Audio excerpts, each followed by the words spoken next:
dalka Jabuuti maalinkii labaad waxaa ka socda mudaharaadyada lagu dalbanayo in askari ka tirsan ciidamada cirka ee dalka Jabuuti oo ku xiran xabsi ku yaala dalka Jabuuti isla markaana loola dhaqmay si ka baxsan bini'aadantinimada oo helo cadaalad. Maalinkii shalay ayay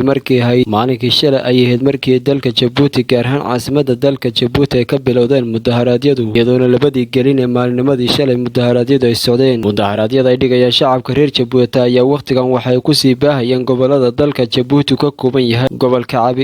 Cali Sabiix ee ka tirsan dalka Jabuuti ayaa salaadii Jimcaha markii maanta laga soo baxay waxaa ka bilowday mudaharaadyo iyadoona mudaharadayaashu ay isugu soo baxeen suuqyada magaalada iyagoona gubayay taageero iyo weliba sidoo kale waxyaabo qiiq iyo ura kicinayay iyaguna dalbanayay in askarigaasi helo cadaalad isla markaana ay shacabku helaan cadaalada iyo weliba hadallo kale oo adag ay kula hadlayeen madaxda dalka Jabuuti ka talisa. wasiirka arrimaha gudaha dalka Jabuuti ayaa sheegay in waxa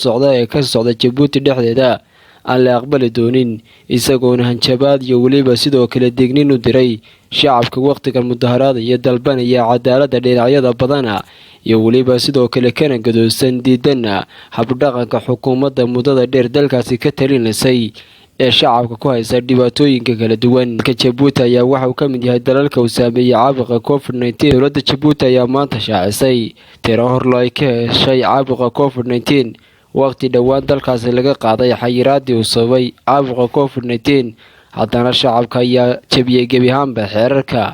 waqtigan ay dowladda Jabuuti ay shacabka ku amartay isla markaana fartay inay ku dhaqmaan ay ka mid tahay kala fogaanshaha ilaalinta iyo weliba sidoo kale in laga dheeraado oo in dadku hal goob iskugu soo ururaan.